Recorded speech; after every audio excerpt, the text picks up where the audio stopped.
3. Stone lifting the Stanley Cup. Yeah! Let's go! Go, let's go! Why? Oh my goodness!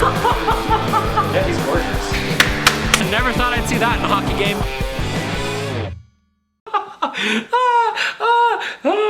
Okay.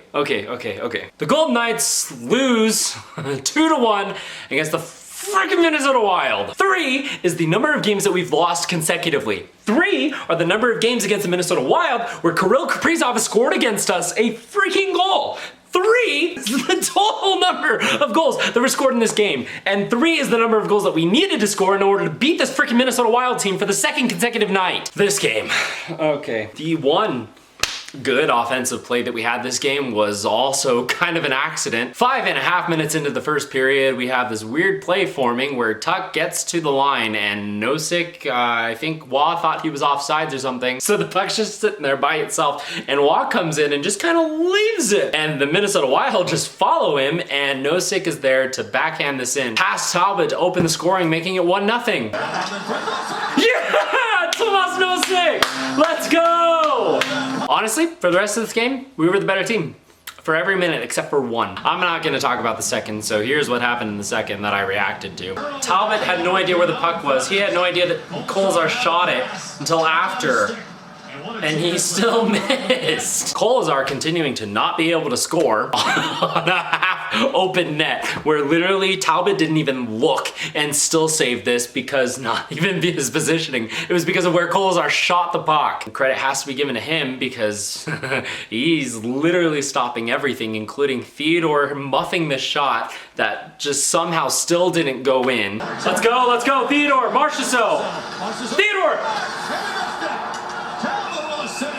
6 minutes into the third, the Wild are on a power play because last with the tripping call. They rush in and Fiala takes the puck from like around center over to the left side. Fiala gets the puck over to Eriksson Ek, who then finds Kirill Kaprizov completely alone. And I don't know what Martinez was doing. He was puck watching and that left Kirill completely open to be able to smash that home and makes it tie game 1-1. Comes Eriksson Ek, he's sent it back, door score!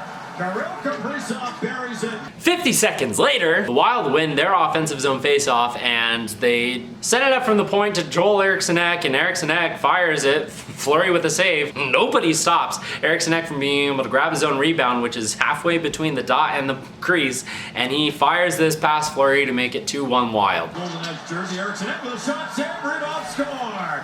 You gotta be kidding me! Please don't ask me what McNabb is doing, because I don't even think he knows. You can literally see his arms just go into his body because he assumed that Fleury was gonna love that somehow, even though it went into his pad. I don't get. I also don't know what Wah was doing here because he just let Eriksson Ek walk right past him, and he's not even facing. I don't get it. And then Talbot turns on beast mode and finishes the game for the Wild, and we lose.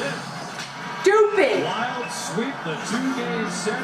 I have no words. Honestly, Fleury played an amazing game. He did incredible things literally all night. Wow. Solid save, Fleury. Yeah! Let's go! Good save.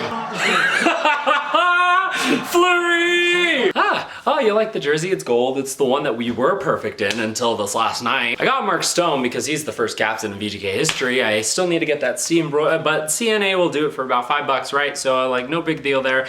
However, Mark Stone needs to look down and see that C there because honestly, that line not producing cannot be because Chandler Stevenson is out. Stone and Patches have to step up.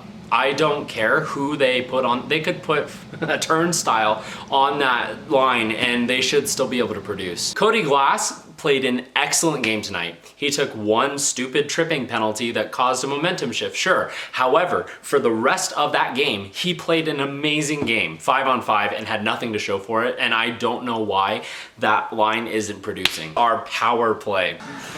Okay, here. Live look at our power play. Literal trash. And you know what makes it even better? It doesn't even work. There's a little foot thing and it doesn't make it go up. That's how bad our power play is.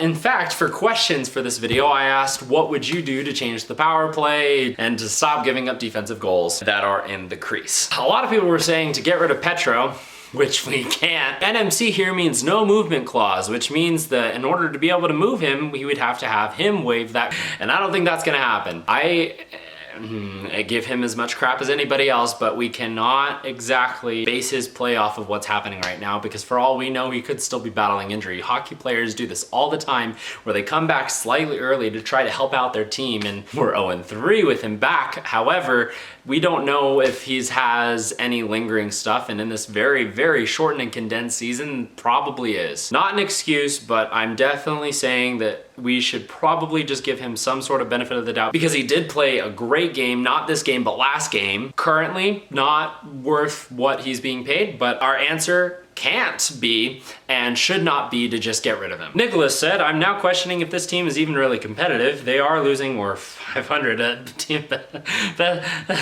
against the teams that matter. Completely. I agree. I don't know if we can do this. Sorry. This team sucks. We haven't proven that we can beat a contender in our division, whether it's the Avalanche or the Wild. I mean, we have won games, but we've lost more than we've won against the Wild. And that's in our total career. So maybe they're just the team that's the roadblock that we can't get past. And if we play them in the playoffs, I don't believe that this team can beat them. We do not produce enough offensively against this team. Mark Stone with 5 assists in that first game against them. That was great. We won it in overtime. The second game against them this season, we scored 5 goals as well. But since then, we can't score. Somebody's got to figure it out. We're not hitting the net, and when we do, it's not dangerous at all. The way that this team is currently assembled, we have not really many scoring from our bottom 6. Obviously, we had the 1 goal today, but it was kind of fluky. And Ryan Reeves is out of the lineup for the last 3 games, and we're 0-3 without him. And sure, his toughness does bring an element to the game that I think that we ride on. He's not the reason that we're losing these games. He doesn't score either. It flat out doesn't even matter who they have in net, because they played Talbot again, and Kakinen had our number the last time we played them, but what a joke. For me, I think that what we need to do is put Theodore on that top line and move Petro down to the second, at least for the power play unit, because obviously Theodore has been more offensively dangerous this whole season. Martinez also was great on our power play unit, so keep him on that second pair, and if we do have to run 2 defenders on that pair, then have it be Petro and Martinez. Ultimately, none of us are coaches, so we can't really know what would fix this. Jesse Granger asked Mark Stone what his concern level is on the power play right now. Very concerned. Our power play has to win us a hockey game. We've lost 3 in a row and haven't scored a power play goal in any of them. We need to get it fixed. Well, I mean, at least they're aware. Defensively, stopping pucks in front of the net, right in Fleury's crease, I don't know. I don't know. Next game, Monday against the Blues. If we lose that one, I'm really gonna question whether or not we can actually contend for the Stanley Cup this year. No offense, Blues fans. Obviously, I think you can more relate to what I'm actually feeling about this. Now, if you excuse me, I'm gonna go to bed and continue to have nightmares about Cam Talbot, like all of our forwards should be. That's gonna be it for Game 36's Nightly Review. Thank you so much for watching. Have a good night. Wow, good job, buddy.